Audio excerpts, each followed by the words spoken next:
आप सभी का मेरे YouTube channel teaching exam with Rama में स्वागत है।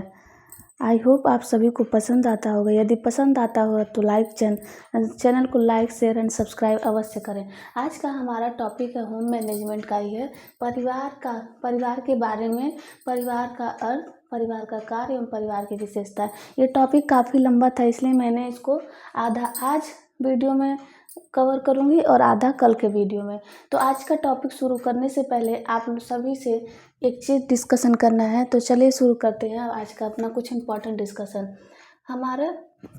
हम लोग का जो क्लास चल रहा है अभी होम मैनेजमेंट का चल रहा है।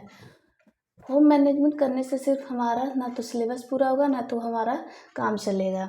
इस वजह से हमें इसके साथ साथ कुछ और करने की भी आवश्यकता है। हमारा सिलेबस है इतना बड़ा और हम तैयारी बस कर रहे हैं इतना पार्ट। इससे हम होम मैनेजमेंट की तैयारी भी कर रहे हैं, इससे कुछ होगा नहीं।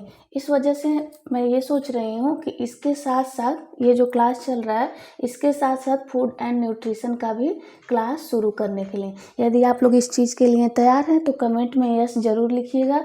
और यदि 2 क्लासेस एक साथ चलेंगी तो जल्दी कवर होगा। और एक चीज़ और मेरे पास इम्पॉर्टेंट चीज़ है, टेक्सटाइल का नोट है जो मेरे पास बहुत अच्छा नोट्स पड़ा है, उसको मैं आप लोगों को टेलीग्राम चैनल पर शेयर कर दूंगी। टेक्सटाइल का नोट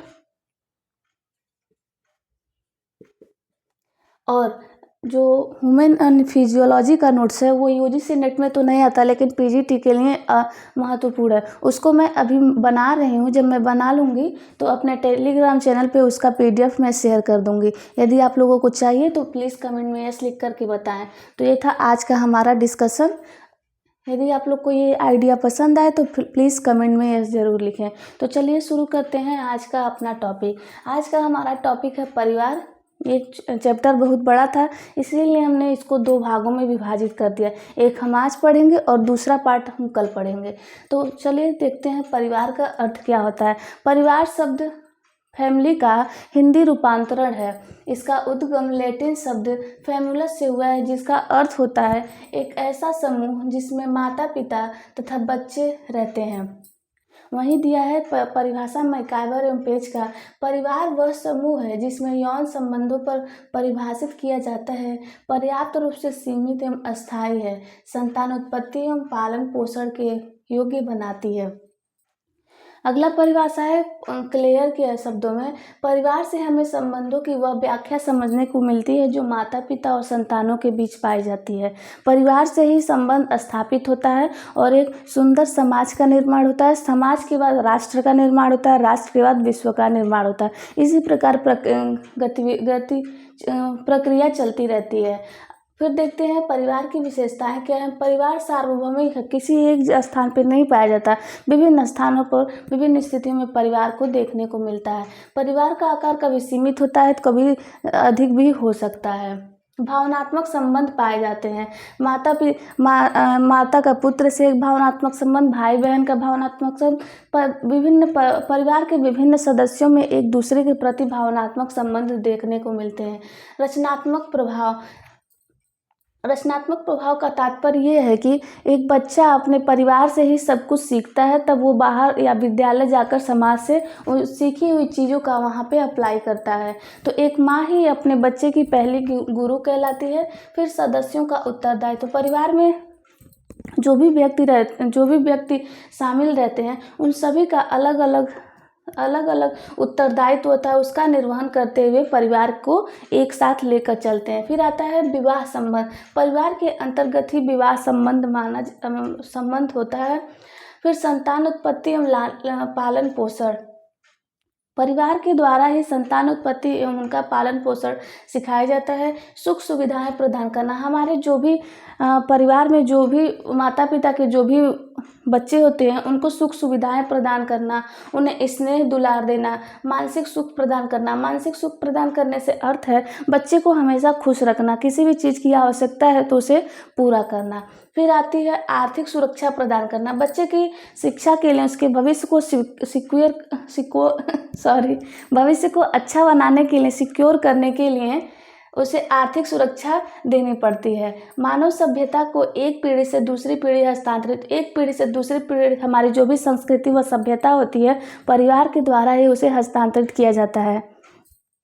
फिर आता है आर्थिक, राजनीतिक, धार्मिक, राजनीतिक व आर्थिक कार्य। परिवार के द्वारा ही, परिवार के मध्य ही समाज और जो भी परिवार के बीच धार्मिक और राजनीतिक कार्य होते हैं उसका निर्वहन किया जाता है। फिर आता है शैक्षिक कार्य। बालक को शिक्षा देना, उसके शैक्षिक कार्य में माता पिता की भूमिका बहुत बड़ी होती है। फिर मनोरंजन का कार्य। बच्चे पढ़ाई लिखाई के साथ साथ मनोरंजन में भी उनको सपोर्ट करना चाहिए जिससे उनका मानसिक स्वास्थ्य अच्छा हो।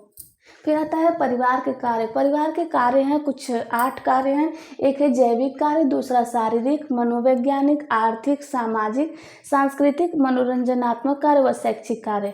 जैविक कार्य में आता है परिवार के द्वारा ही यौन इच्छाओं की संतुष्टि होती है। फिर संतान उत्पत्ति, पालन पोषण। फिर शारीरिक कार्य में आता है बच्चे को भोजन, वस्त्र और आवास की व्यवस्था करना। परिवार के प्रत्येक सदस्य के लिए गार्जियन का दायित्व होता है,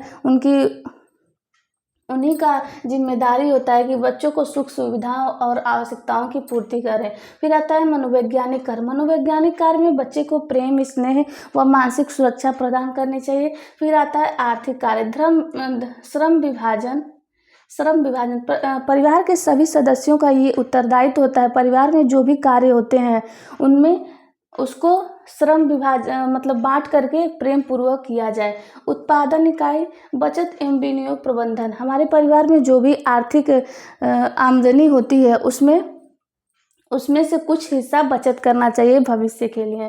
फिर उत्तराधिकारी का निर्धारण करना।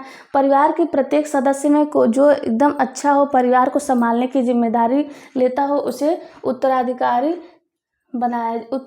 बनाया जाना चाहिए। फिर आता है सामाजिक कार्य। सामाजिक स्थिति निश्चित करना।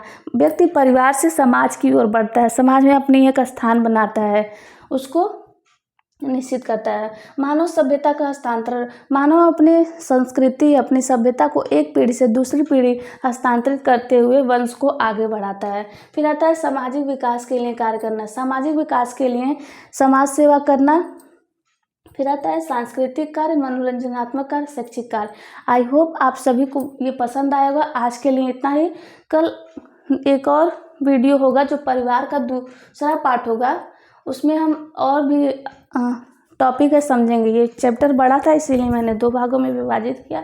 यदि पसंद आता है तो चैनल को सब्सक्राइब करें और ये भी जो आइडिया है यदि पसंद है और इस पर काम करना चाहिए मुझे तो आप लोग कमेंट में ज़रूर बताइएगा। टेक्सटाइल का और फिजियोलॉजी का नोट्स मैं आप लोगों को अपना नोट्स PDF के फॉर्म में टेलीग्राम ग्रुप पे पोस्ट कर दूँगी। मैंने कम्युनिटी पोस्ट पे अपना टेलीग्राम चैनल का स्क्रीनशॉट पोस्ट किया, लिंक हमसे शेयर नहीं हो पा रहा था तो आप लोग उससे ज्वाइन कर सकते हैं। आई होप आप लोग सभी को पसंद आया होगा। यदि पसंद आता होगा तो प्लीज़ चैनल को सब्सक्राइब करके वीडियो को लाइक और शेयर किया करिए। Thank you.